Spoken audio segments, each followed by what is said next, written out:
7 años, va a su consulta, acuérdense que era un control nada más de su diabetes. Resulta que traía en su control ese día, traía una glucemia basal de 184 miligramos por decilitro de glucosa, su hemoglobina de glucosilada de 7.7, su colesterol LDL de 106 y un HDL de 30. Después de recomendarle al paciente que sea dieta y ejercicio, le continuaron su tratamiento hipertensivo y lipémico, y entonces a los 6 meses se les volvió a hacer su prueba de control y en lugar de 184 miligramos por decilitro, le bajó su glucosa a 134 y, más importante tal vez, su hemoglobina glucosilada de 7.7 le bajó hasta un nivel de 5.3%, lo cual es prácticamente algo normal. La pregunta primera dice, ¿cómo repercute la dieta y el ejercicio en el metabolismo de la glucosa de un paciente diabético? También me acuerdo que yo les dije que yo no iba a hablar ya y que ustedes me lo van a decir. No sé quién quiera, espero que alguien quiera responder a la primera pregunta, o sea, ¿cómo repercute la dieta y el ejercicio en el metabolismo de la glucosa de un paciente diabético? ¿Por qué es importante? ¿Alguien quiere comentarme qué contestó? ¿Quién dijo yo? Anímense, anímense. Vamos a dar puntos extras a quien conteste. Pues yo puse, maestro, que repercute directamente en la disminución de la glucosa en sangre. Por concierne, se aumenta la sensibilidad a la insulina y el metabolismo trabaja de mejor manera, al igual que el tener un reparto calórico establecido para así mantener en los porcentajes de control, ¿no? Ok. Edgar, yo ¿verdad? es algo diferente. Sí. Edgar, ok. A ver, ¿qué comentaste tú? ¿Qué pusiste tú? Yo te voy a... Yo, bueno, en la dieta estoy de acuerdo para más o menos tener una cantidad de calorías que se van a... Pero la parte del metabolismo, yo me metí en lo de que activa la glucólisis, el ejercicio y las vías de degradación de glucosa. Ok. Entonces, redondeando, voy a volver a preguntarlo de una manera. Ahorita me dijeron la manera en cómo repercute el ejercicio en el metabolismo. Fíjense bien la pregunta, ¿eh? De hecho, también estamos aprendiendo a eso, a interpretar la pregunta. La pregunta dice, ¿cómo repercute la dieta? ¿Cómo repercute el ejercicio? Es decir, ¿por qué el ejercicio? ¿Por qué la dieta influyen en el metabolismo del paciente diabético? Esa es la pregunta. ¿Cómo? ¿Qué es lo que pasa en el metabolismo de la persona con la dieta y con el ejercicio? Creo, Ángel, que me contestaste bien, el ejercicio influye en el metabolismo porque activas la glucólisis. Al hacer el ejercicio, haces que tus células necesiten más energía. Esta energía proviene de la glucólisis y para que se lleve a cabo la glucólisis se necesita glucosa. Es una manera de que por medio del ejercicio se consuma glucosa. Dijiste bien, se activan vías metabólicas que están inactivas o relativamente inactivas en la diabetes, la glucólisis, la glucogenólisis, etc. Entonces el ejercicio repercute de esa manera. Edgar, ¿cómo repercute la dieta? O sea, ¿qué tiene que ver la dieta, lo que comemos, o lo que come el paciente diabético, con su diabetes? O sea, ¿por qué un diabético tiene que llevar una dieta? ¿Qué tipo de dieta tiene que llevar? Pues una específica que no altere, ¿no? Otra vez la condición. Baja en carbohidratos, ¿no? A ver, Edgar, primero, ¿Te escuchamos, Edgar, todavía? Pues sí, ¿no? O sea, una dieta que esté bajo las condiciones para que no aumente esta misma glucosa, ¿no? Para que no repercuta en un aumento, sino en un equilibrio. Ajá, Edgar, ¿y qué dieta es esa? Esa es la pregunta. ¿Qué y cómo? ¿Qué y cómo? Está bien, Edgar, o sea, no, estamos haciendo una charla, no es calificación ni nada, estamos platicando y aprendiendo también. ¿Cómo repercute? ¿Qué es lo que hace? No sé si alguien ha ido a hablar ahorita junto con Edgar. Maestro, pues, Vale. La dieta es... Es que se... bueno, espera. Bueno, es que se supone que la dieta es conforme a la insulina que produce el diabético, es para que no sobrepase la cantidad de glucosa que se consume, para que así no se force la poca insulina que produce el diabético. O sea, debe de ser un control en la glucosa que se suministra en alimento al equilibrio con la insulina que produce el diabético. Ok. De tipo 2. Me parece un poquito más adecuada la respuesta. Yajín, ¿alguien más iba a comentar algo? Yo nomás que como lo escuché trabado, profe, por eso hablé. Dime, no había escuchado a ver. No te preocupes. Que baja balanceada, pero baja en carbohidratos. Ok, baja en carbohidratos. ¿Por qué, Samantha? Porque los carbohidratos es lo que aumenta la glucemia, ¿no? Claro, ajá. Y lo que estamos tratando de evitar es que aumente la glucosa en sangre. En el metabolismo, muy bien, creo que ya llegamos a una conclusión. Al diabético se le pide, por un lado, que haga ejercicio para que consuma glucosa.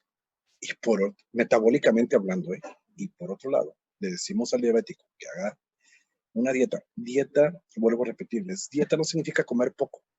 Dieta significa que vas a comer algunas cosas de acuerdo al padecimiento que tengamos. En este caso, una dieta para diabéticos significa dejar de comer carbohidratos, pero se nos está pasando un punto bien importante. Acuérdense que este paciente tiene dislipidemia, es decir, está enfermo también, tiene problemas con lípidos. Entonces, las dislipidemias, acuérdense, es un problema que también se ve afectado o se ve producido por la diabetes. La insulina causa problemas con el metabolismo de los lípidos. Entonces, además de el control en la ingesta de carbohidratos, se debe de pedir al paciente el control en la ingesta de lípidos. ¿Por qué? Va el punto, ustedes lo comentaron ya. Debe de dejar de consumir carbohidratos porque, por un lado, haces ejercicio, pero por otro lado, le estás hinchando de carbohidratos, tu metabolismo no va a poder sobrellevar esa diferencia, ese equilibrio, pues que estamos viendo, el desequilibrio entre la ingesta de carbohidratos y lo que se está gastando. Lo dijiste bien, Yajín. Si le estamos empacando más carbohidratos de lo que gastamos, pues otra vez va para arriba. Lo que se trata aquí es que el paciente diabético consuma la cantidad de carbohidratos que necesita para vivir normalmente, para que sus tejidos puedan vivir bien, para que metabólicamente hablando, con la insulina poca o deficiente que tiene, o la insuficiencia o la intolerancia, resistencia a la insulina celular, pues no se vea tan afectada por una alta cantidad de carbohidratos que tenga en su dieta. Por eso se disminuyen mucho los carbohidratos. Por otro lado, los lípidos también tienen que disminuirse porque, como ya lo mencionamos, ya sabemos, pues los diabéticos tienen problemas con sus lípidos, entonces se activan, acuérdense, se activan vías que estimulan el metabolismo de los lípidos, la producción de lípidos. Entonces, como está este metabolismo un poco alterado, hay que bajarle también a la formación de lípidos. Acuérdense que hablamos mucho de que se causan problemas vasculares en los diabéticos precisamente por los problemas de lípidos que tienen ese tipo de pacientes. Entonces, se trata de mantener un equilibrio dieta-ejercicio, lo cual de antemano, les voy a comentar, no es nada sencillo. Necesita el paciente un control muy estricto cuando menos los primeros meses o años para poder llegar a un control adecuado de su diabetes. Esa sería la respuesta. Entonces, bueno, creo que llegamos al punto. Ya la regué otra vez, pero vamos a pasar a la siguiente pregunta, la cual dice que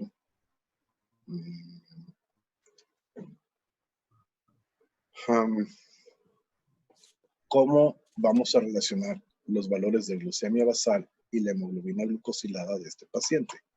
Los valores de hemoglobina glucosilada de 184 miligramos por decilitro, tenía este paciente con esta glucemia una hemoglobina glucosilada de 7.7. Después, 6 meses después, 134 de glucemia basal con 5.3 de hemoglobina glucosilada. Van este con este y este con este. Entonces, ¿cómo los podemos relacionar? ¿Qué inferimos, qué intuimos, qué podemos concluir con estos valores? ¿Quién más dijo yo? ¿Alguien que quiera hablar? Yo no sé si esto sea obvio, pero podemos observar que ya está alto la glucemia basal, por tanto, la hemoglobina glucosilada pues también se va a ver alterada. O sea, se sabe que hay una elevación, pero creo que yo lo relacionaría porque los dos están altos, están fuera de... Es muy básico, parece una pregunta así como muy lógica, ¿verdad? Pero es cierto, o sea, es la relación. ¿Cómo lo relacionamos? Pues bien fácil. El paciente tiene una glucemia basal alta. Esto significa que el paciente durante 3 meses anteriores ha mantenido esta glucemia o tal vez más elevada como todos los días. De manera que su hemoglobina glucosilada pues está muy alta. Sin embargo, 6 meses después su glucemia baja significativamente, 134, casi 50 miligramos por decilitro menos de glucosa, también significativamente disminuye la hemoglobina glucosilada. Significa que el paciente no nada más en el momento que le tomaron la muestra tenía una glucosa menor a la del primer control. Y durante 6 meses, cuando menos, unos 4 meses, mantuvo una glucemia pues relativamente aceptable, más o menos en estos valores, de manera que tiene un 5.3. ¿Cómo se relacionan los valores de glucemia basal? Bien fácil. La glucemia basal indica una elevación de la glucosa. La hemoglobina glucosilada también está elevada. Significa que esta glucemia basal no es representativa nada más de un día. Es una glucemia representativa de muchos días. Por eso la hemoglobina glucosilada salió elevada. Esta glucemia de 134 está más bajita, igual, no representa una glucemia de un solo momento, no es un chiripazo. No es que el paciente se haya cuidado nada más y haya hecho ejercicio una semana antes de ir a su control, sino que se cuidó durante 4 meses. Y eso lo vemos reflejado directamente en su hemoglobina glucosilada. Muy bien. Ay, otra vez. Bueno, la tercera pregunta.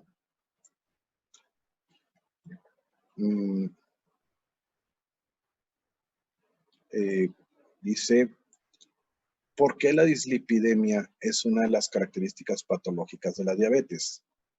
¿Qué me contestan esto?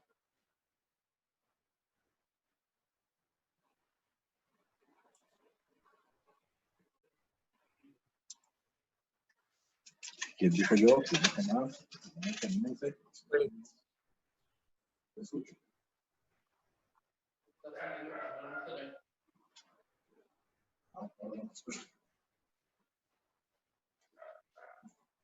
Bueno. Hola, hola, hola. Yo lo asocié. ¿Ah? Ay, con el novio, ¿quién está hablando? ¿Ángel? Sí, se escucha eco, no sé si soy yo o es alguien. Sí, yo también lo oí el eco. De hecho, me oigo mi voz.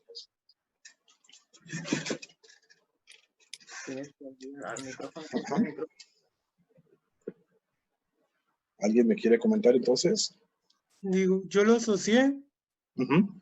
con que metabólicamente, según si hay exceso de glucosa, lo transforman en lípidos para compensar la concentración de glucosa y eso hace que aumenten los lípidos.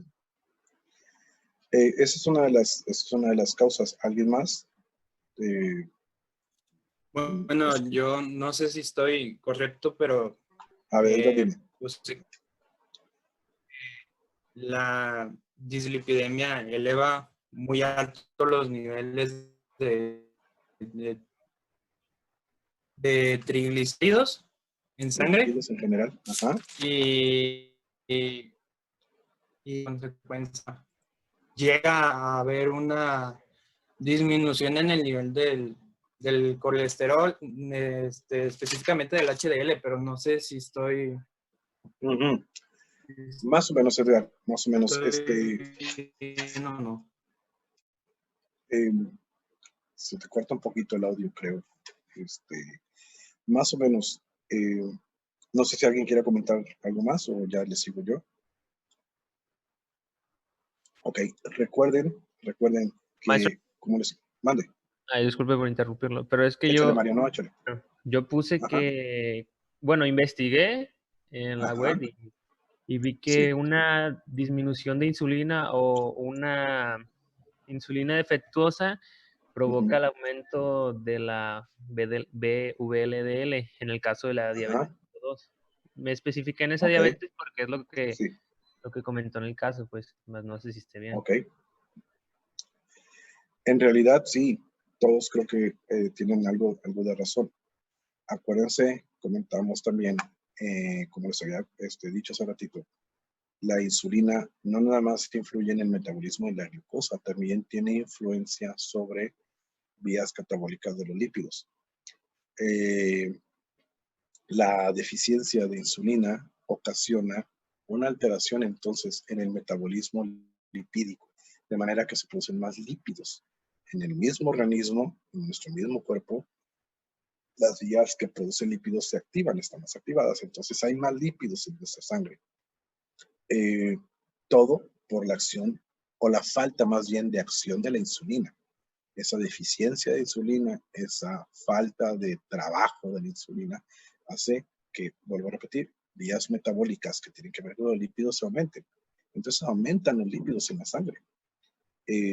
No nada más aumenta la glucosa, también los lípidos. Los detalles pues son muchos. Como lo acabas de comentar, hay un problema con las VLDLs, que las estamos estudiando. Se elevan también. Pero en general hay un aumento de los lípidos, aumentan las vías que producen lípidos en nuestro organismo y eso da origen a problemas vasculares, por lo que el por qué la dislipidemia es una de las características patológicas de la diabetes, porque la diabetes, al ser una enfermedad metabólica en la cual la insulina no, hay un problema con la insulina, la misma insulina causa problemas también en vías metabólicas de los lípidos. Entonces, esta es la respuesta, porque la insulina afecta también, la falta de insulina afecta al metabolismo de los lípidos y la afectación en el metabolismo de los lípidos pues causa esta enfermedad de dislipidemias. Acuérdense cuando vimos estas diapositivas que vimos que retinopatías, por ejemplo, problemas cardíacos se pueden producir en pacientes diabéticos porque se ven afectados los vasos sanguíneos por los lípidos, se forman esas placas que llamamos ateromas, etc. Entonces, esta sería la respuesta. Pues quisiera yo que ustedes tuvieran muy claro entonces que las dislipidemias, enfermedades que tienen que ver con los lípidos, están muy relacionadas con la diabetes, o viceversa, más bien, ¿no? Los diabéticos sufren ese tipo de enfermedades. ¿Ok? Esta sería la respuesta. Y por último, dice, ¿considera usted que los resultados obtenidos en el control indican un fracaso en la terapéutica del paciente? Y hay que fundamentar la respuesta, es decir, hay que decir por qué. ¿Qué pensaron ustedes? ¿Qué concluyeron? Yo puse que no, maestro, que no había un fracaso. Yo le Samantha, puse que al contrario había un éxito. a Yo ver. puse Ajá, Samantha. Que no había un fracaso porque Ajá. también menciona que no se cambió el tratamiento, que se mantuvo. Ajá. Y también Ok. dice que el paciente no tenía buena dieta ni hacía ejercicio. Yo puse que en caso de que, bueno, como la glucosa está elevada, le puse Sí. que era por los malos hábitos del paciente, pero que el tratamiento sí fue El control. Sí, ajá, el sí fue el control adecuado. segundo. Ok. ¿Alguna otra respuesta? ¿Alguna otra opinión? ¿Alguien iba a comentar? Yo le puse que se puede intuir que Ujú. pues el paciente siguió la dieta y el ejercicio que le recomendaron y eso se miró reflejado en los valores Ajá. de que se presentaron, pues de la hemoglobina glicosilada y la Ok. glucemia basal. Ok. ¿Alguien más?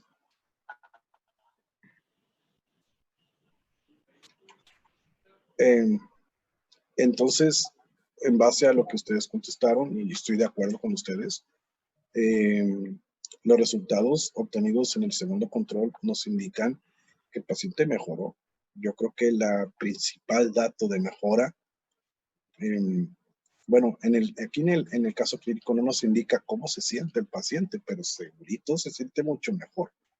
Se siente mucho mejor él. Aquí estoy viendo hipertensión arterial. Esto es causado por la dislipidemia también, ¿eh? Dislipidemia. Pero bueno, el paciente no sabemos cómo se siente, pero esperemos, creo que se va a sentir mejor de acuerdo a los datos que tenemos del laboratorio. Pero en cuanto a datos de laboratorio, observamos una mejoría, claro, muy buena. ¿Cómo podemos observar esto? Pues bien fácil. No podemos, o se puede hacer una comparación entre la hemoglobina glucosilada de 7.7, entre esta y la hemoglobina glucosilada de 5.3, esta y pues el valor está muy, muy, muy, muy bajo. Incluso, fíjense bien, si aquí en este resultado el paciente hubiera tenido 142, pues es una glucosa todavía altita, pero la hemoglobina glucosilada nos indica que el paciente ha estado muy bien controlado su glucemia. Entonces, el tratamiento lo continuaron, como lo mencionan, lo continuaron el mismo tratamiento, pero se le indicó, ¿sabes qué? Haz ejercicio y apégate a la dieta. Entonces, se observa que el paciente hizo caso de las recomendaciones del tratamiento. Entonces, yo creo que aquí los resultados que se obtienen no nos indican un fracaso, al contrario, es un éxito, cuando menos por esos meses, en la terapia del paciente. ¿Y cómo voy a fundamentar mi respuesta? Pues bien fácil, porque la hemoglobina glucosilada disminuyó. ¿Cómo va a disminuir? No pudo haber disminuido sin un tratamiento y control adecuado del mismo paciente hacia su enfermedad. Entonces, en eso podemos pues indicar o basar nuestra respuesta, el fundamento de nuestra respuesta diciendo que obviamente no es un fracaso porque el paciente mejoró. Hubiera sido un fracaso si el paciente hubiera estado igual o peor. ¿Ok?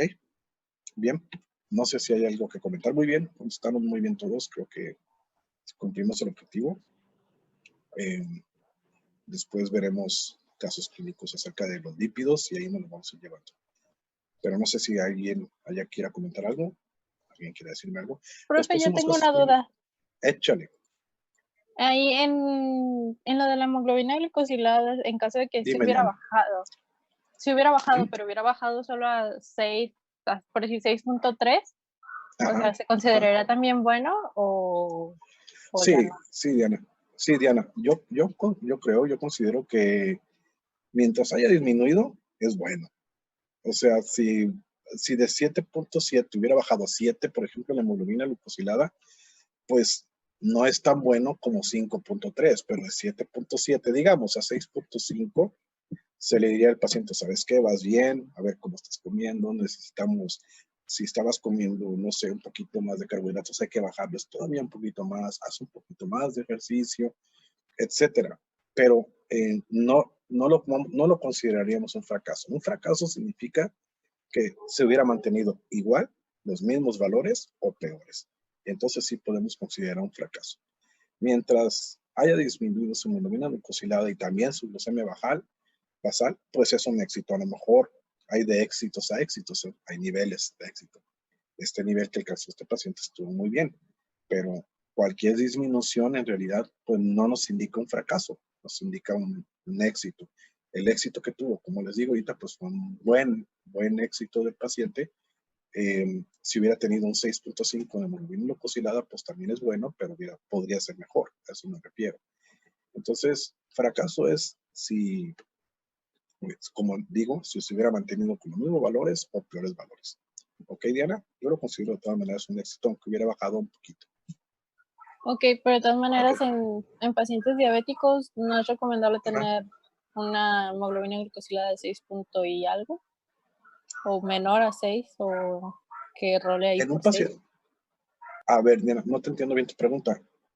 No Sí, sé que si- en pacientes diabéticos, por si se mantiene una hemoglobina glicosilada de 6.3, 6.2, ok. o sea, ¿es bueno o se tiene que Sí. seguir bajando? Ya te entendí. Sí, no, ya te entendí. Muy buena pregunta, Diana. Un paciente diabético, si logra bajar su glucosa basal, por ejemplo, a 130, 134, como este paciente, es muy bueno. Una glucosa de 134 miligramos por decilitro, aunque para una persona no diabética, pues ya significaría a lo mejor diabetes. Pero para un paciente diabético es una glucosa muy buena, porque una glucosemia mala son 200 o más. 134 está lo suficientemente bajito para llevar un buen control de la glucemia, de la diabetes. Entonces, igual la hemoglobina glucosilada, lo normal es aproximadamente entre 5 y 6%. Si el paciente tiene 6.5, 6.6 de hemoglobina glucosilada, pues podemos decir que está aceptable para ser un paciente diabético. ¿Sí me entiendes? Insisto, Diana, tiene mucho que ver también la manera en cómo se ve el paciente, lo que siente, los síntomas que tiene, si es que siente algo. Tiene mucho que ver. Aquí estamos poniéndose como una embarradita nada más poquitos datos que son los que nosotros hemos estudiado y estamos pues un poquito más preparados para entender. Pero en realidad el médico, así como este dato de la hemoglobina glucosilada y la glucemia basal, ve otros clínicamente, como se ve el paciente, cómo se ha sentido, incluso le hacen pruebas de esfuerzo, etcétera, de manera que pueden ir llevando un mejor control. Pero no se considera que un paciente diabético bien controlado deba tener una glucosa normal. ¿No? Puede estar un poquito arriba del normal y todavía considerarse que ese paciente diabético está bien controlado. ¿Bien? Sí, está bien, gracias, ¿Sí? profe. Ok, no de nada. ¿Alguna otra cosa? Bueno, si no, vamos a seguir ya con los lípidos, que la verdad no me acuerdo dónde me quedé. No sé si ustedes se acuerdan. ¿En qué nos quedamos? Uy, ni lo he abierto. A ver. Déjenme abrir la clase. Déjenme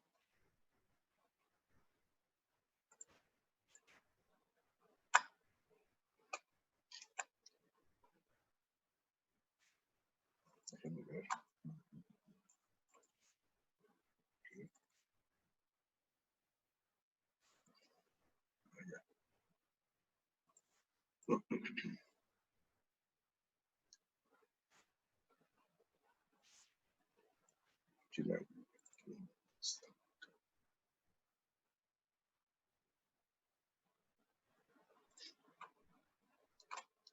Bueno, déjenme ver.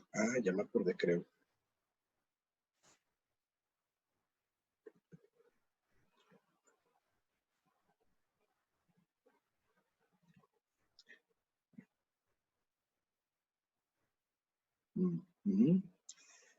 Eso ya lo pasamos, eso también, todo esto, los componentes de la lipoproteína. ¿Se acuerdan? Kilomicrones. Vimos lo que es el VLDL, la IDL también, el colesterol, lo vimos. ¿Se acuerdan que vimos células espumosas? ¿Cómo provienen a partir de las LDLs? Si lo checamos esto. El HDL también. Y entonces yo creo que nos quedamos aquí, ¿verdad? Aquí nos quedamos. Ya me acordé, nos quedamos aquí. Ok, voy a repasar un poquito en la hora que nos queda de clase. Ah, no hemos dicho todavía si vamos a tener recesos, si vamos a tener vamos a acabar antes. Pero bueno, vimos, empezamos a ver la determinación de líquidos plasmáticos. Y pues empezamos a estudiar que hay varias maneras de determinar los lípidos plasmáticos. Vimos cómo se pueden expresar en términos de masa, es decir, en gramos, por ejemplo, lo cual no es útil clínicamente. En términos de concentración, sí. Aquí sí hablamos de la generalidad de los análisis clínicos. Y pues en general, para analizar las lipoproteínas del plasma, primero se hace una separación de las lipoproteínas y después se mide cada lipoproteína. Pero bueno, eso también puede traer errores. Vamos a empezar a estudiar. Vimos aquí las reglas generales para la medición correcta de lípidos y lipoproteínas. Y nos quedamos aquí. Vamos a empezar a ver cómo se determinan las diferentes lípidos en la sangre y vamos a empezar hablando de la determinación de colesterol.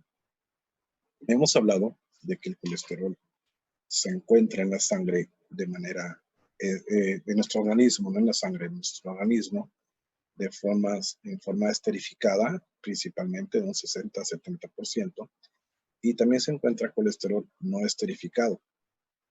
Entonces, en realidad, para nosotros cuantificar el colesterol total, todo el que tenemos en nuestra sangre, lo vamos a cuantificar.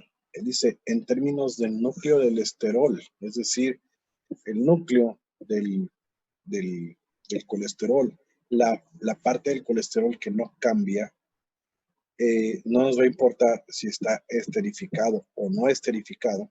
Nosotros vamos a cuantificar este núcleo del esterol que conforma el colesterol. Dice, sin distinguir la fracción esterificada y no esterificada. Entonces, los métodos colorimétricos que utilizamos para determinar el colesterol, hay tres métodos diferentes. Hay un método que utiliza el anhídrido acético, se le agrega ácido acético también y ácido sulfúrico. A este reactivo se llama el reactivo de Lieberman-Bouchard. Y este reactivo se utiliza para la determinación de colesterol. Ahorita voy a explicar un poquito más. Hay otro método colorimétrico que utiliza sal de hierro y ácido sulfúrico como reactivos. Y el tercero utiliza el paratolueno, es un benceno, y ácido sulfónico. Entonces, son tres reactivos diferentes. Los tres sirven para determinar colesterol. De antemano les voy a comentar, son métodos que prácticamente han caído en desuso porque tienen varias desventajas que ahorita las vamos a ver.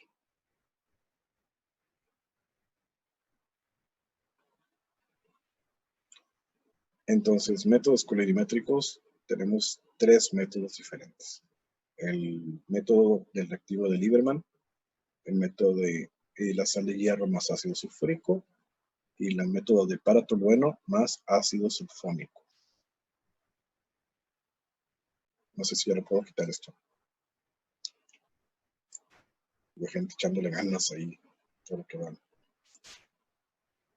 Y hay otra gente que no vio nada, porque no prenden cámaras, no sean gachos, no sean tímidos. No hay joven feo. Feo los viejos como yo. Bueno, y al menos unos menos que otros.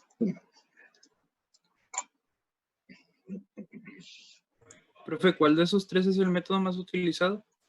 Ninguno de los tres ya los utilizan, pero ahorita les voy a explicar. La verdad es que no. Ya hay métodos más útiles. ¿La puedo cambiar? El problema con los métodos colorimétricos es que la absorbancia del colesterol esterificado y del colesterol no esterificado es diferente. Es decir, no absorbe igual el colesterol esterificado que el colesterol no esterificado. Entonces, con los diferentes métodos colorimétricos, todos tienen algún error porque no cuantifican o el colesterol esterificado o el colesterol no esterificado. Los reactivos que determinan al colesterol esterificado, si esteres de colesterol, el color que se produce es más fuerte, es decir, se absorbe más, tiene más absorbancia, lo cual nos da, dice aquí, un sesgo positivo. Esto significa que el sesgo, el error, hace que aumente el valor o la concentración de colesterol. Entonces, en los tipos de reactivos que determinan el éster de colesterol, el colesterol se produce de una manera más fuerte, más coloreada, y el error nos da hacia lo positivo, es decir, aumenta el valor de colesterol. Por el contrario, hay reactivos que a los ésteres de colesterol los pinta menos intensa, dice que el colesterol total, de manera que el sesgo aquí es un sesgo negativo. Este sesgo negativo significa que hay los valores de colesterol están anormales, es decir, están más disminuidos, están menores las concentraciones que el valor real.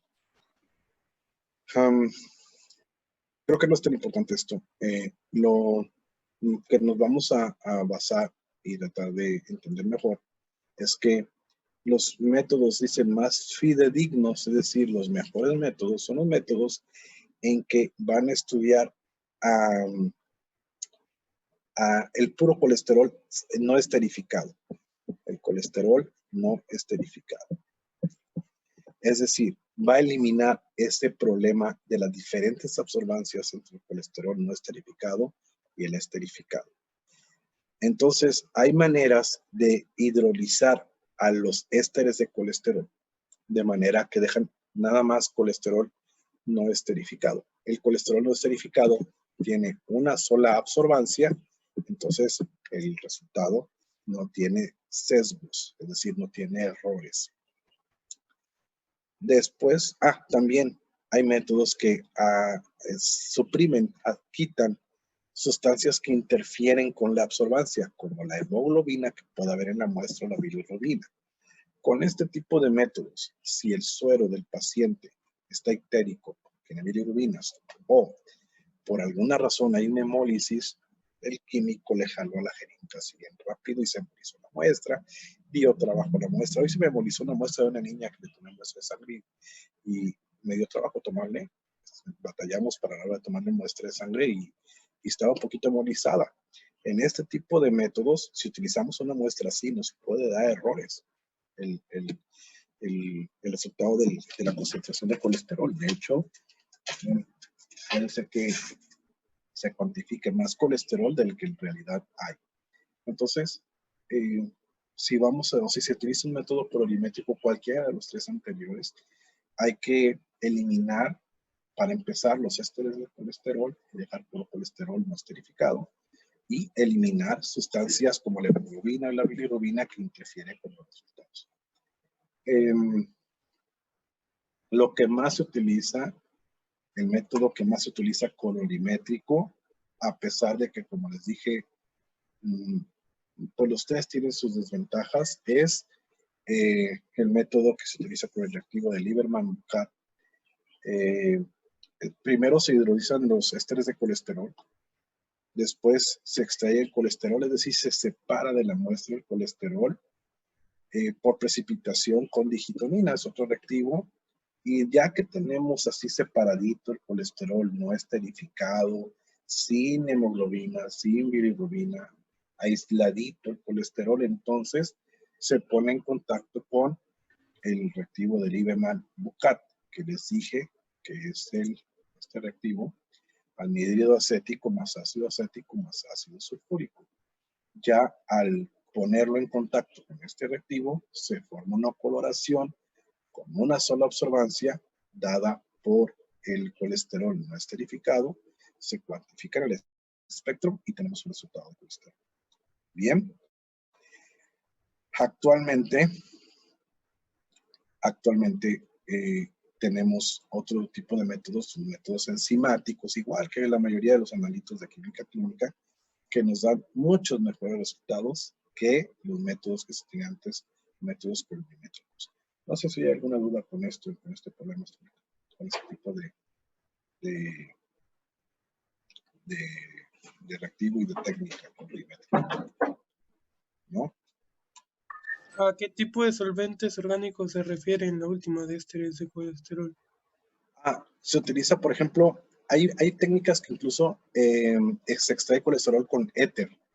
Se puede utilizar éter, principalmente. Ese es otro detalle por el cual, Ángel, no se utilizan ya este tipo de pruebas activas de desuso, porque como tú sabes bien, los solventes orgánicos como el éter, por ejemplo, son carcinogénicos. No es muy bueno trabajar con ellos diariamente en cientos, miles de pruebas que se hacen de colesterol. No es práctico usarlos. Además, este tipo de solventes, como te insisto, yo me acuerdo bien del éter. El éter se utilizaba, o algún derivado del éter, creo que es éter, se utilizaba para hacer ese tipo de pruebas. Y el otro problema es que el éter es difícil que lo trabajen equipos automatizados.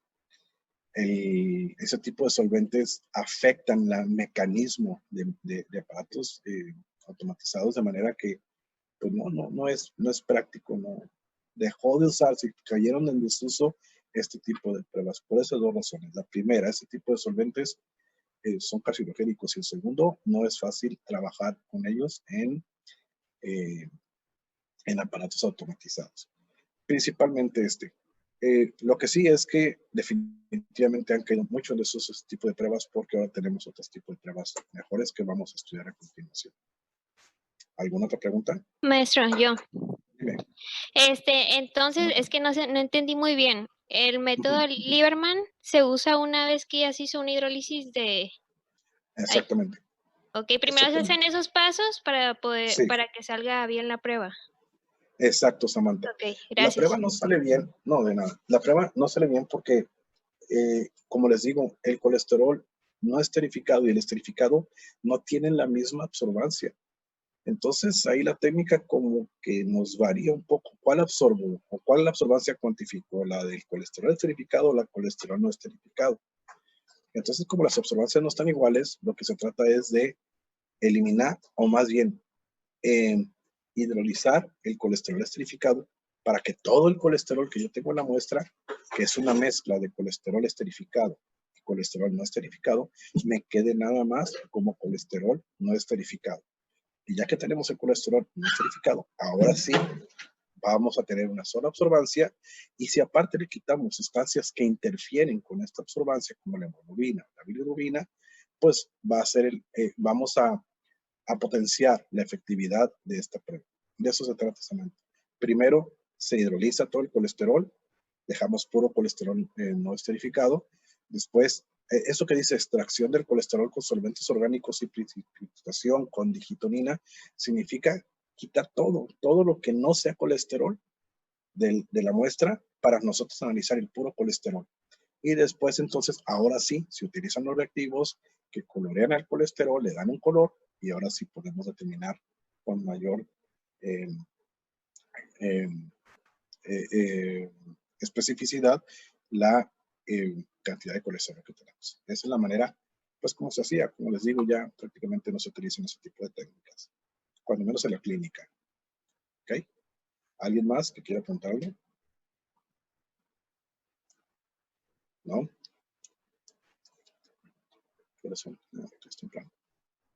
Bueno, vamos a hablar acerca de los métodos enzimáticos de determinación del colesterol, que ahorita ya tiene muchos años, pues, pero es lo más utilizado, es lo que más nos funciona y es lo que más nos sirve. Los métodos enzimáticos van a medir el colesterol total, al igual que como se utilizan con los métodos colorimétricos, vamos a hidrolizar los ésteres de colesterol para dejar el colesterol libre. Esta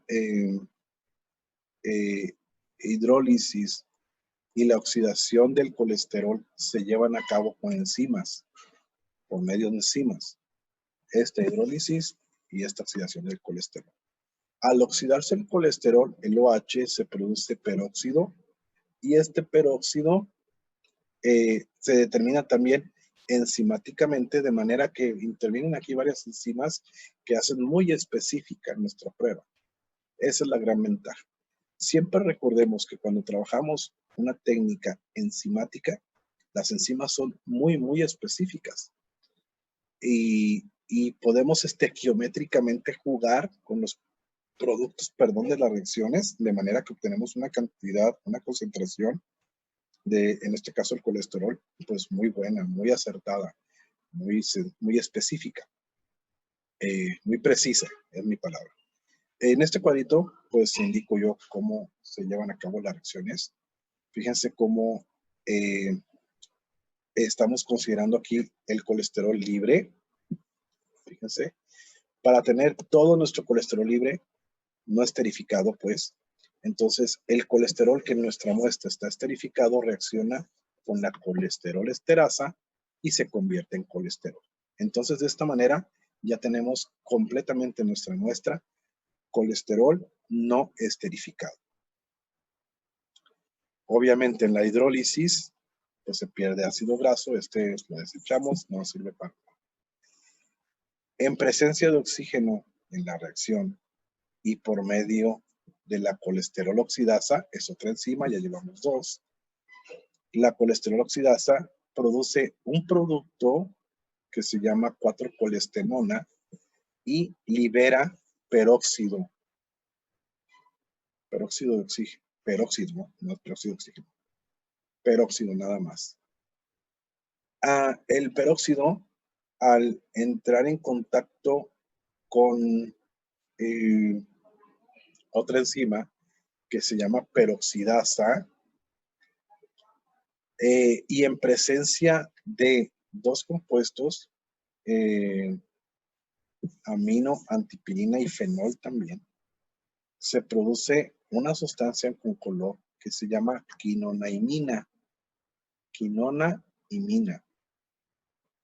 También se produce agua, pero esta agua pues no nos sirve de nada. Aunque a lo mejor luego nos va a servir porque nos estamos quedando sin agua en el mundo, así que a lo mejor luego la podemos utilizar. La quinonaimina es un producto ya coloreado, tiene o se puede leer a una absorbancia de 505 nanómetros.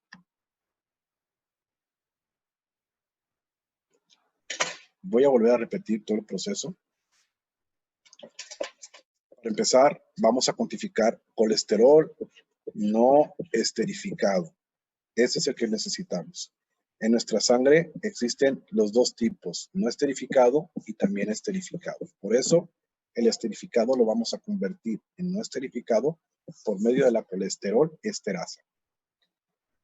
Ya cuando tenemos en nuestra muestra exclusivamente colesterol no esterificado, reacciona con la colesterol oxidasa o por medio de la enzima colesterol oxidasa y en presencia de oxígeno se produce peróxido.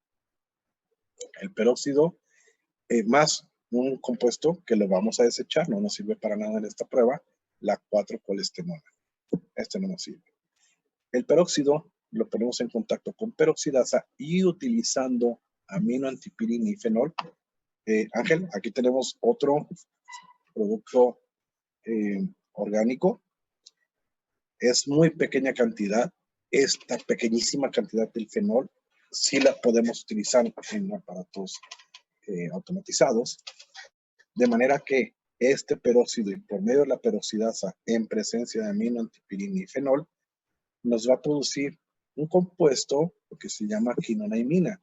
Entonces nosotros vamos a ver el tubo con de un color rosita. Entre más colesterol haya, más rosa se va a ver ese líquido. Se llama quinonaimina. Esta quinonaimina la leemos al lo metemos al espectro y a una absorbancia aproximadamente de 5 nanómetros, nosotros podemos determinar cuánta concentración había originalmente de colesterol total.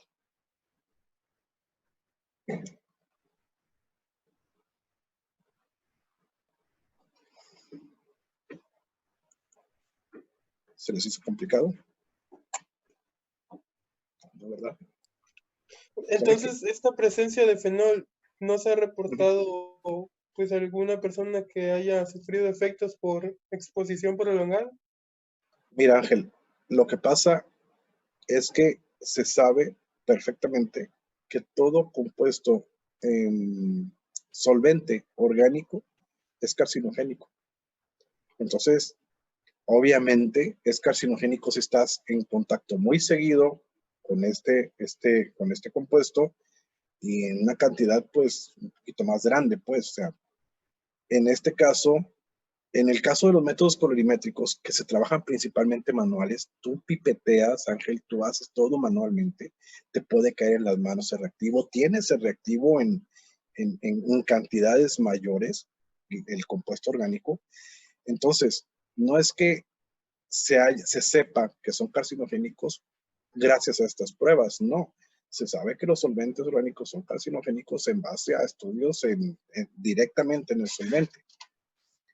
Entonces, se sabe que si utilizamos estos solventes en los carpinteros que utilizan thinner, en las gasolinas, las personas que trabajan en gasolineras, hay muchos cánceres, se produce mucho cáncer en este tipo de personas que trabajan en gasolinas. Cualquier persona que esté en contacto con compuestos orgánicos puede desarrollar cáncer. Entonces, de lo que se trata es de minimizar el riesgo utilizando menos el compuesto orgánico.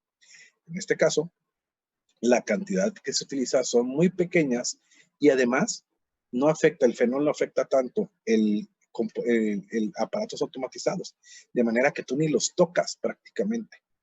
Lo que sí es que el reactivo se debe de desechar en una bolsa roja, llamamos, es decir, en RPBI, de manera que no salga al ambiente, a la calle, a la basura común, este tipo de reactivos. Aunque la cantidad de fenol es muy, muy, muy pequeña, de todas maneras se evita que esté la gente en contacto con ella. Nosotros debemos trabajar con guantes. Estos reactivos vienen en unos cartuchos cerrados, sellados, de manera que nosotros no tenemos contacto con ellos, Ángel. Lo cual no pasa en los métodos colorimétricos, los cuales sí, te digo, pipeteas, a veces te barras del reactivo con las manos, etc. Por eso han caído en desuso y por eso en este caso se puede utilizar el fenol con un poquito o mucho más de seguridad, sin que tenga problemas. No hay manera, a lo mejor si un químico que ha trabajado en su vida haciendo colesteroles con esa técnica y tiene un cáncer, pues le vamos a echar el cáncer a otra cosa. En este caso no. Pero si tenemos un químico que a lo mejor trabajó toda su vida trabajando con solventes orgánicos y tiene un cáncer, pues a lo mejor le podemos echar la culpa más fácil. Pero en este caso no. ¿Bien? Sí, sí. ¿Sí? ¿Quedó claro? Ok. No sé si hay alguna otra duda con esta prueba, que es así como la hacemos, así la van a hacer en el laboratorio. Hay factores que afectan el resultado. Por ejemplo, sustancias que son reductoras, como la bilirrubina, el ácido ascórbico, es decir, la vitamina C, son consumidoras de peróxido. Entonces, si en la muestra aquí hay bilirrubina o hay ácido ascórbico, pueden consumir este peróxido de manera que disminuye el valor de peróxido, por lo tanto, nos va a disminuir también el cálculo en la concentración de colesterol. Entonces, puede ser que si una muestra tiene una cantidad de bilirrubina muy elevada, o si el paciente está tomando ácido ascórbico, vitamina, en algún tratamiento, esto puede ser que disminuya el valor de colesterol real, ¿sí? Puede ser no mucha la disminución otra vez, o sea, estamos hablando de muy pocos miligramos por decilitro, pero como químicos, pues tenemos que considerar, vuelvo a repetir, muestras con bilirrubina y muestras de pacientes que toman ese tipo de vitaminas, a lo mejor va a disminuir el colesterol un poco. Hay que tratar de evitárselo en pacientes que tienen estos problemas. También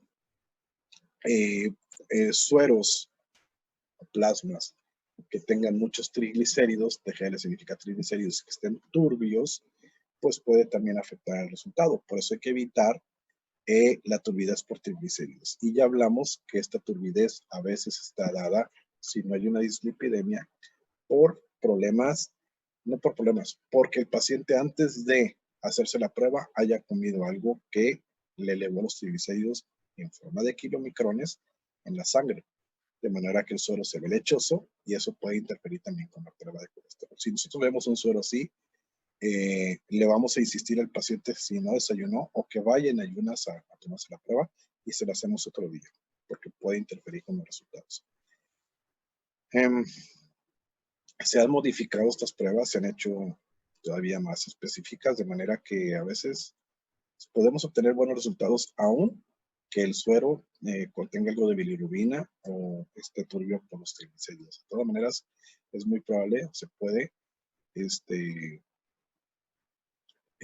como les digo, las pruebas actualmente son pues bastante específicas, de manera que no afecta tanto, puede ser que no afecte tanto este tipo de problemas. No sé si tengan dudas.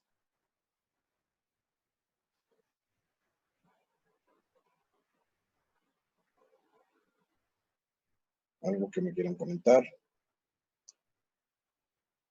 ¿No? Bueno, ahora sí les voy a hacer la pregunta. Son las 7. ¿Prefieren tener un descanso ahorita o prefieren terminar a las 7:40 la clase? Vamos a hacer una votación. Ah, pues a las 7:40, profe. Sí, 7:40. ¿Ah, sí? ¿Prefieren? 7:40, profe. Bueno, 7:40. qué bárbaro con ustedes. 40 para ir a dormir,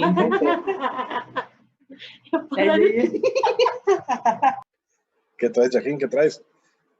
Bueno, entonces No, les nada, seguimos profe, perdón. 7:40 terminamos. ¿Está bien? ¿Todos estamos de acuerdo? El que calla otorga. Bueno, continuamos entonces.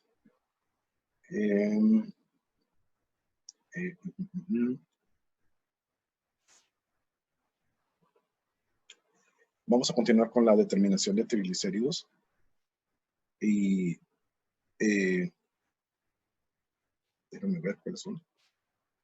Ok. También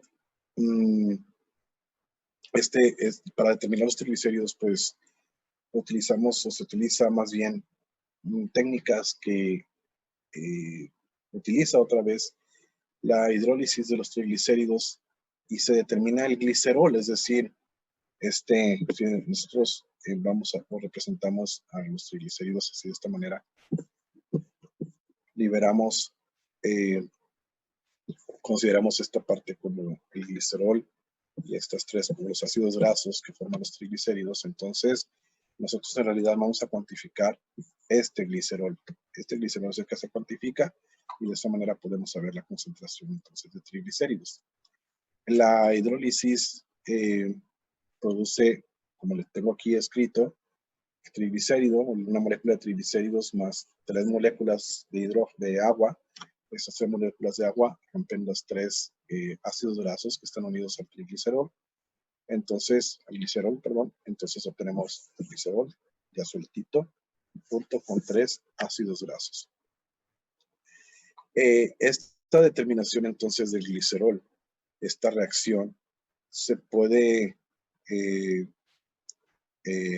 utilizar con métodos químicos, colorimétricos también, pero pues ya se ha mencionado, la mayor parte de las pruebas que ahorita determinan triglicéridos se hacen de forma enzimática, pero esas son las que vamos a considerar.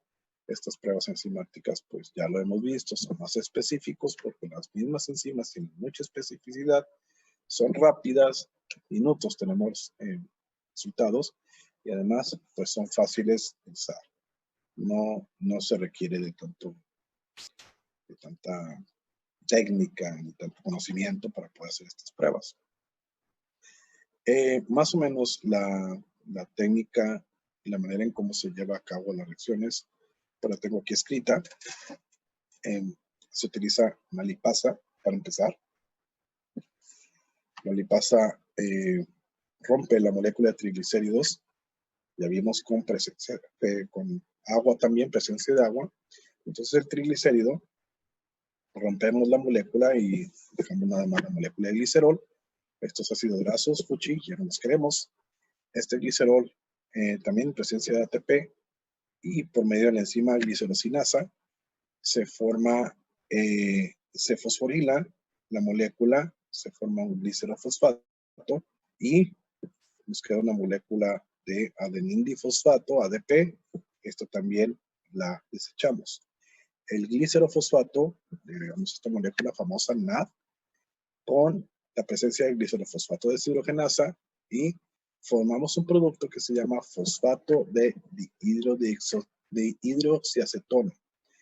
La dihidroxiacetona la podemos reaccionar en medio ácido con NADH. Bueno, esto es lo que se produce, el fosfato más la dihidroxiacetona más la NADH más iones de hidrógeno. El medio se acidifica un poquito. Lo que en realidad nosotros vamos a cuantificar es esta NADH producida. Se reacciona con un reactivo que se llama tintura de tetrasolio y por medio de otra enzima que se llama diaforasa se forma este NAD aquí. Este NAD que en realidad es el que vamos a cuantificar. Hay una variante de la prueba y es que este glicerol fosfato, este que está aquí, se oxida por glicerosinasa, es decir, a partir de esta reacción, continuamos acá, en presencia de oxígeno, el glicerofosfato, por medio de la glicerofosfato oxidasa, se produce este peróxido y este peróxido lo vamos a medir igualito que el colesterol. Entonces, lo voy a repasar. Aquí lo que podemos cuantificar a la hora de cuantificar los triglicéridos, entonces vamos a cuantificar la cantidad de glicerol que tenemos en la muestra, al final de cuentas. La podemos cuantificar de dos maneras, a través de una serie de reacciones en la cual vamos a producir este producto, el Formasan, más NAD, pero lo que más se utiliza actualmente es la medición de la hidroxiacetona, de este peróxido, más la hidroxiacetona, es lo que más utilizamos ahorita. Entonces, las reacciones en realidad van así, de triglicéridos, lo rompemos por medio de la lipasa en glicerol, este glicerol por medio de la glicerosinasa y en presencia de ATP formamos glicerol fosfato. Este glicerol fosfato en presencia de oxígeno lo vamos a oxidar con la glicerofosfato oxidasa y vamos a producir peróxido de hidrógeno. El peróxido de hidrógeno es el que vamos a medir. ¿Cómo lo medimos? Pues lo medimos igual que medimos el colesterol en la técnica pasada. Aquí está. Acuérdense de esta forma como vamos a poder medir nosotros el peróxido. Por medio de la peroxidasa y en presencia de aminoantipirina y fenol, producimos la quinonamina. El chiste es llegar a la producción esta del peróxido en ambas reacciones, pues. Entonces, la más utilizada, como les digo, creo que la que vamos a hacer en el laboratorio, va a consistir en esta variante de aquí. Es más fácil, si se fijan, incluso es más fácil la cuantificación del peróxido que cualquiera de estos productos formados en ese tipo de reacciones. Entonces, por lo tanto, utilizamos mucho más comúnmente esta reacción, esta variante. Bien. Ok, creo que no tiene mucha complicación. Es la manera como se hace la determinación de triglicéridos. Hay un tercer método, fíjense bien. Además de... Mande. Dime. Si fuera por el método de Formasan-NAD, ¿cómo se mediría? Ya ve que en el del peróxido se mide la absorbancia. Sí. Ok, igual. O sea, en todas vamos a medir absorbancias. Todos dan una coloración, ¿no? El peróxido lo ponemos a reaccionar con otros compuestos y obtenemos una sustancia coloreada. En este caso, el formazán es una sustancia también que forma color, esta formación aquí, y podemos medirlo igual por absorbancia. Hay métodos que pueden medir el NAD también, pero es un poquito más complicado.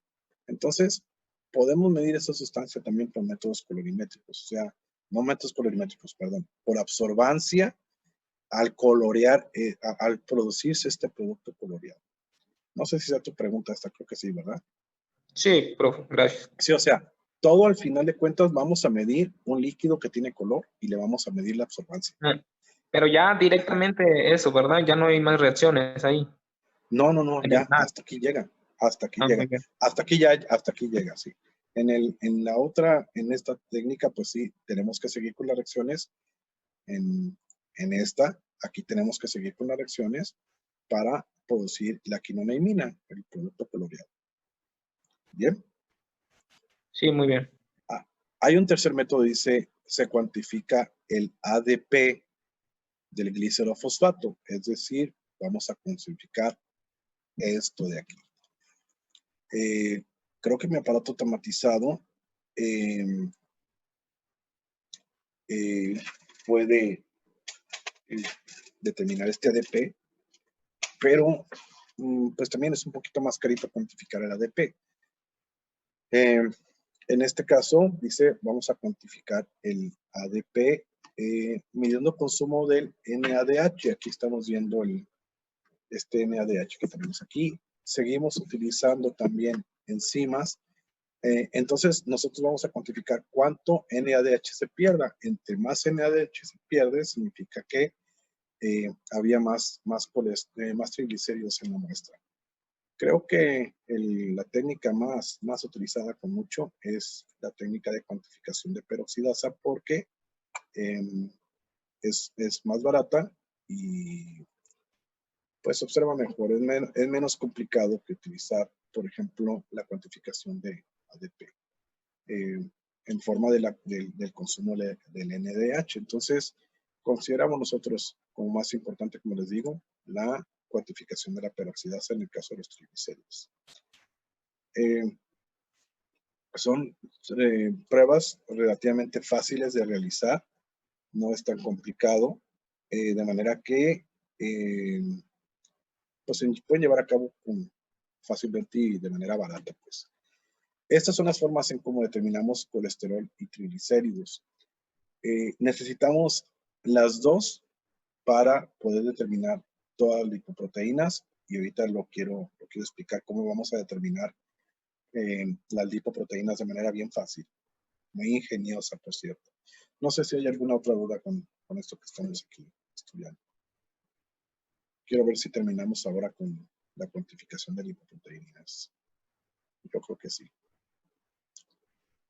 Bueno, no sé, ¿hay alguna duda hasta aquí? ¿Comentario, sugerencia?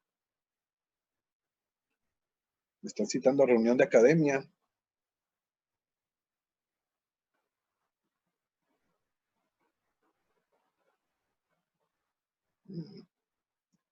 A las 12 del día, lo siento, no puedo esa hora. Vamos a tener que cambiarlo. Bueno, vamos a ver entonces hablar acerca de cómo se determinan las diferentes lipoproteínas, es decir, HDL, LDL y VLDL. El grandísimo problema para cuantificar las diferentes lipoproteínas es cómo aislarlas para cuantificar cada una de ellas, cómo separarlas. No podemos cuantificarlas todas juntas por métodos convencionales, digamos. El problema entonces, si nosotros queremos cuantificar las lipoproteínas una por una, hay un método, es el método se dice de referencia, es el mejor, y esto consiste en una ultracentrifugación, se llama ultracentrifugación analítica, es decir, que por centrifugación vamos a separar las distintas lipoproteínas de acuerdo a sus diferentes densidades. Ya hablamos acerca de la densidad que tienen las diferentes lipoproteínas. Esto también, esta ultracentrifugación analítica se puede realizar porque las lipoproteínas tienen una baja densidad, en relación a otras moléculas también grandes,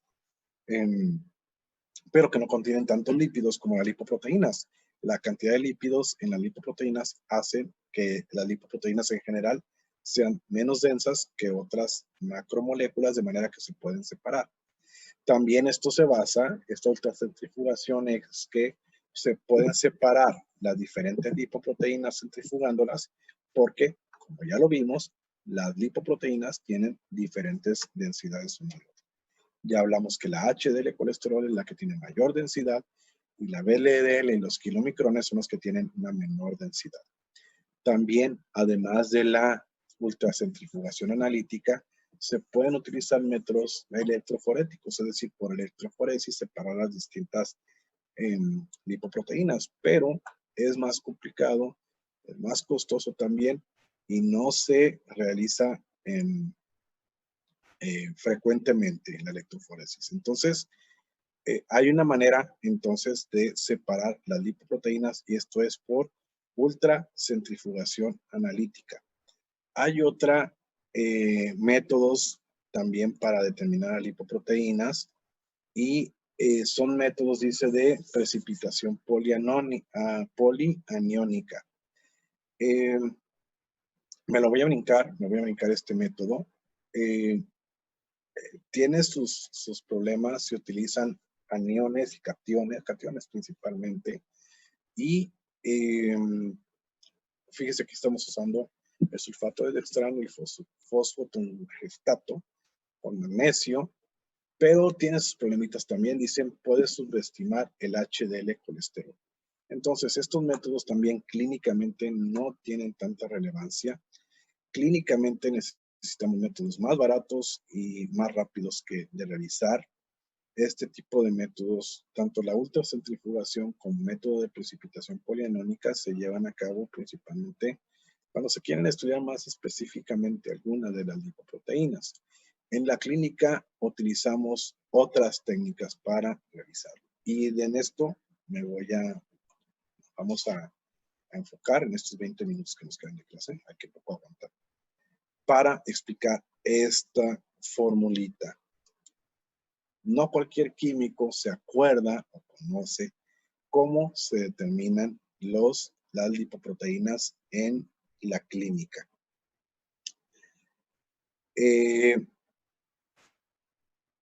La fórmula de Friedewald dice que, a ver, ¿saben qué? Se los voy a explicar de diferente manera. Voy a dejar de compartir esto y vamos a escribir en el pizarrón.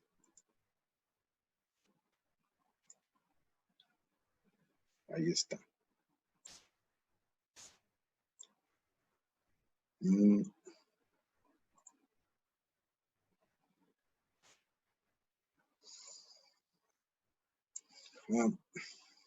La fórmula de Friedewald nos dice, a ver, antes, hemos visto que todo el colesterol que circula en nuestra sangre circula en forma de HDL, LDL y VLDL. Vuelvo a repetir, todo el colesterol que está en nuestra sangre se encuentra en alguna de estas moléculas. Ambas, las tres son lipoproteínas. ¿Estamos de acuerdo con esto, verdad? Si nosotros cuantificamos toda la HDL, toda la LDL y todas las VLDLs, estamos cuantificando también todo el colesterol total. Entonces, el colesterol total es la suma de las HDL colesterol, LDL colesterol y VLL colesterol. Eso dice la fórmula de Friedewald. Entonces, colesterol total es igual a HDL colesterol más LDL colesterol más VLDL colesterol. La fórmula de Friedewald también nos dice que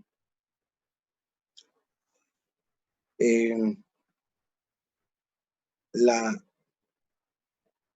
lipoproteína de muy baja densidad, la VLDL.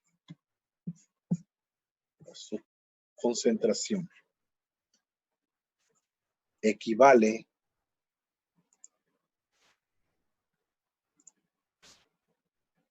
si conocen este signo, significa equivale. No es que sea igual, es muy parecido la concentración o el valor de la concentración de VLDL a la cantidad de triglicéridos dividida entre 5.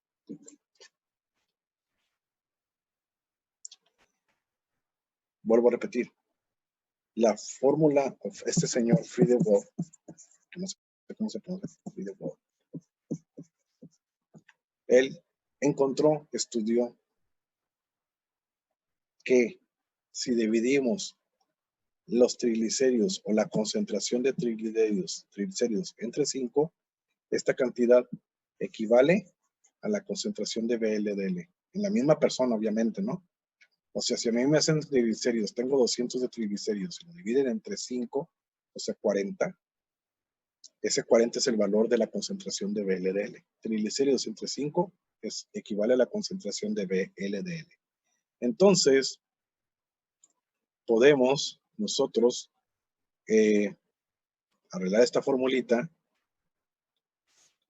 y decir el colesterol total es igual a la suma del HDL colesterol más LDL colesterol más triglicéridos entre sí. ¿Sí o no? Sí, ¿verdad? Es aritmética pura, bien sencilla. Ok.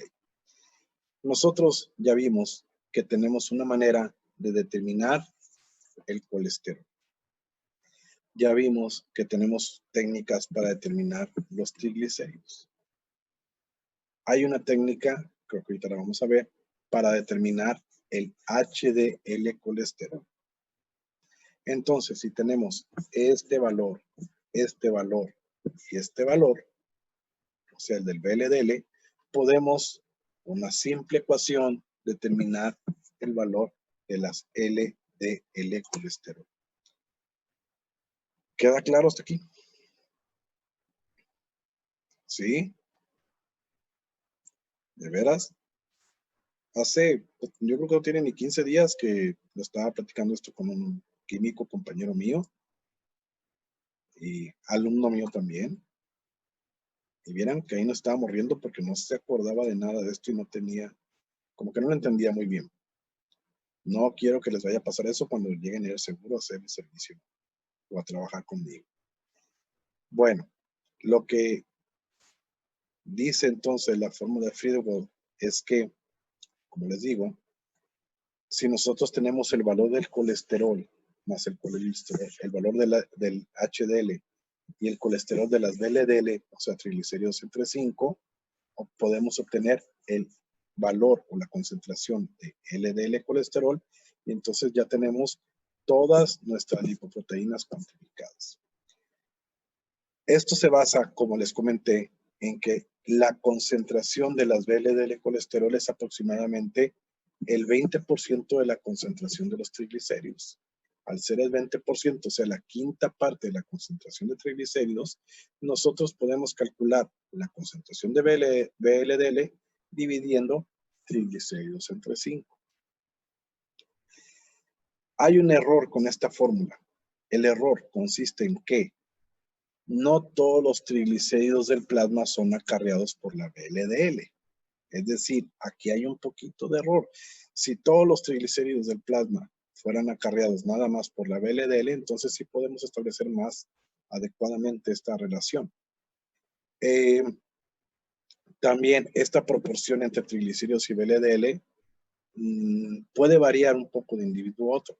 Esto entonces causa errores. Pero el error no es muy grande. Si los triglicéridos, la VLDL calculada de esta manera, la real fuera de 200, eso es lo que realmente tiene de VLDL un paciente. Con la fórmula, a lo mejor el error estaría aquí de 210 o de 190. Es decir, nosotros nos podemos equivocar por 10 miligramos por decilitro en el valor, lo cual no es mucho, es poquito. Lo podemos descartar, lo podemos despreciar. ¿En base a qué? Cuantificar el VLDL por métodos polinomiónicos o por ultracentrifugación nos sale muy, muy, muy caro. Mejor lo baratito, aunque haya un poquito de error, clínicamente no es significativo, lo podemos reportar de esa manera, entonces nosotros podemos despreciar este error, pero como buenos químicos que somos, sí lo podemos o sí debemos de conocer que hay cierto error con esta fórmula. Este error hace que la prueba o esta fórmula de Friedewald se vea limitada. Los pacientes que tienen muchos triglicéridos ya no, la fórmula ya no aplica. Más de 400 miligramos por decilitro de triglicéridos en la sangre ya no aplica, ya no hay una relación clara entre la concentración de triglicéridos y la concentración de VLDL. ¿Por qué? Porque muchos de estos triglicéridos, la gran mayoría, cuando están muy elevados, son transportados por kilomicrones y no por VLDL. Entonces, si nosotros dividimos la concentración de VLDL entre 5, obtenemos nada más una fracción de la concentración total de triglicéridos. Al revés, otra vez se los voy a volver a decir, ya mis seguros. Si nosotros trabajamos con un suero que tenga arriba de 400 miligramos por decilitro, no podemos hacer la prueba porque la mayor parte de estos triglicéridos están siendo acarreados por kilomicrones, no por VLDLs. Entonces, estos triglicéridos que nosotros estamos dividiendo entre 5 no son todos de la VLDL. En gran medida son también de los kilomicrones, los cuales no estamos contando. De manera que la fórmula aquí se pierde. Para poder hacer este cálculo de las lipoproteínas de buena manera, necesitamos que la muestra no tenga más de 400 miligramos por decilitro de triglicéridos. Si tiene más de 400 miligramos por decilitro, no podemos calcular las VLDLs de esta manera. Si las muestras tienen kilomicrones de pacientes que acaban de desayunar, tampoco lo podemos realizar por la misma razón. Pero entonces, en un paciente que no tenga estos valores de triglicéridos tan elevados, se puede aplicar la fórmula de Friedewald y podemos calcular entonces las VLDLs dividiendo triglicéridos entre 5.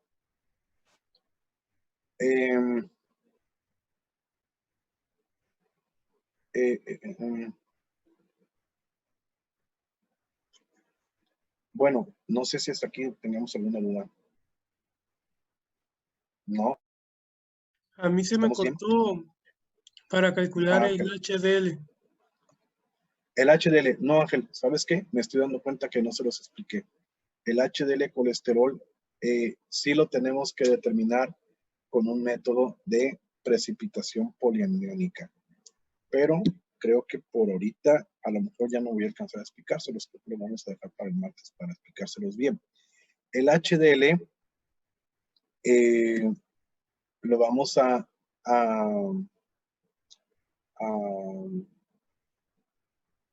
sí, lo vamos a estudiar para la siguiente semana. Hay un método para determinar el HDL colesterol. Necesitamos el HDL colesterol para llevar a cabo la fórmula de Friedewald. Entonces, Ángel, vamos a considerar que necesitamos también la cuantificación de HDL colesterol para poder completar la fórmula. Pero se me hace que ahorita no vamos a alcanzar. Creo que estoy necesitando ver lo que vamos a reunirnos. Si quieren, ya voy a terminar con esto y lo vamos a dejar la determinación de HDL colesterol para el siguiente martes. Nada más comentarles que hay otro valor que se llama cociente o índice heterogénico. Este cociente o índice heterogénico pues sirve para ver qué tanta probabilidad tiene el paciente en base a su concentración de lípidos desarrollar un infarto al miocardio, o sea, tener un ateroma, que luego lo vamos a explicar. Entonces se hace aquí una división entre el LDL, HDL, aquí lo estamos viendo, de manera que obtenemos un valor que luego lo aplicamos, como les digo, para ver, poder predecir qué tanto riesgo tenga el paciente para desarrollar un problema cardíaco. ¿Saben qué? Creo que lo vamos a dejar. Ahora sí vamos a recortar un poquito más la clase. Qué suerte tienen. Vamos a dejarles, en lugar de terminar 20 minutos, lo vamos a terminar media hora antes de la clase. Vamos a terminarla ahorita. La próxima clase, el martes, vamos a continuar. Les voy a explicar entonces bien cómo vamos a determinar el HDL colesterol y les voy a explicar muy bien lo que es el cociente o el índice heterogénico. Y ya vamos a empezar a hablar de lipoproteínas y enfermedades. O sea que la próxima semana yo creo que ya vamos a terminar con el tema de lípidos. ¿De acuerdo? Sí, ay, qué tristes están todos, ¿verdad? Porque vamos a terminar un poquito antes de lo normal. Bueno, no sé si hay preguntas o algo que quieran otra vez preguntar o decirme. Sí, maestro, yo tengo una. Yo me quedé Échale, Yajín. con la duda de los 400 miligramos sobre decilitro. ¿Por qué, Ok. ¿Por qué ese número, al llegar a ese número, o se excede, la fórmula ya no tiene relevancia? Porque mira, cuando hay una menor concentración de triglicéridos, a menos de esta cantidad, de menos de esta concentración de triglicéridos en la sangre, la mayor parte de los triglicéridos se encuentran en las VLDLs. ¿Sí? Si nosotros estamos diciendo que triglicéridos entre 5 es igual a VLDL, estamos considerando que todos los triglicéridos del plasma son acarreados por la VLDL. En base a eso, nosotros decimos triglicéridos entre 5 es VLDL. Podemos decirlo, vuelvo a repetir, si consideramos que todos los triglicéridos son acarreados por VLDL. Pero en la realidad, no todos los triglicéridos son acarreados por la VLDL. Una pequeña parte de los triglicéridos son también acarreados en los kilomicrones. En una persona en ayunas, ¿eh? Ok. Vuelvo a repetirles otra vez. Si nosotros dividimos los triglicéridos que están contenidos en las VLDLs, los dividimos entre 5, vamos a obtener la concentración de VLDL.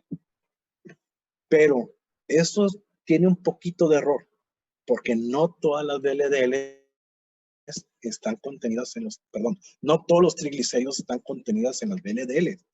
Hay un poquito de triglicéridos en los kilomicrones. Pero cuando una persona tiene muchos triglicéridos en su sangre, más de 400 miligramos por decilitro, ya no nada más hay poquitos triglicéridos en los kilomicrones, hay muchos.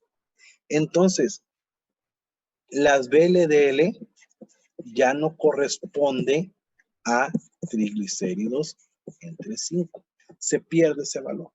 A lo mejor las VLDL sería aquí triglicéridos entre 3, por ejemplo. Ya no coincide. Porque vuelvo a repetirte, cuando una persona tiene muchos triglicéridos, tiene más kilomicrones, entonces en esos kilomicrones se transportan muchos de los triglicéridos que nosotros estamos considerando se deben transportar en las VLDLs. Entonces, cuando un paciente tiene más de esta concentración de triglicéridos, muchos transportados en los kilomicrones, entonces vamos a cuantificar una menor concentración de VLDLs. No sé si me explico, Yajín, de esta manera. ¿Sí me explico mejor? Sí, maestro. Cuando los triglicéridos son menores de esta concentración, entonces sí podemos decir que la mayor parte de los triglicéridos son transportados en las VLDL. Pero cuando esta concentración aumenta, entonces ya no nada más en las VLDLs, hay mucho triglicéridos también en los kilomicrones. Y la fórmula de triglicéridos entre 5 aplica para cuando triglicéridos están transportados en VLDLs, no nada más en kilomicrones. ¿Sí? No sé si más o menos queda claro. Es esa la razón. Friedewald dijo, Friedewald dijo, si consideramos la cantidad o si consideramos de que todos los triglicéridos son transportados en las VLDLs, entonces dividimos triglicéridos entre 5 y va a ser la concentración de VLDL. Como les digo, esto tiene su errorcito, porque en realidad no todos los triglicéridos son transportados en VLDL.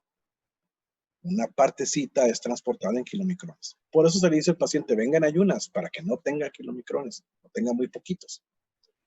Pero en algunos pacientes que tienen muchos triglicéridos, muchos de estos son transportados en kilomicrones, entonces esta proporción de 20% se pierde y ya no aplica la fórmula. ¿Ok? Buena pregunta, Yahin. Espero haberme dado a entender y si no, lo volvemos a aclarar después. ¿Ok? Bien. ¿Alguna otra pregunta? ¿No? ¿Nada más? Bien, de acuerdo. Entonces nos vemos el próximo martes. ¿A las qué? 7 de la noche. Ok. Muchas gracias a todos. Nos vemos el próximo martes. Profe, nos vemos. Muchas gracias.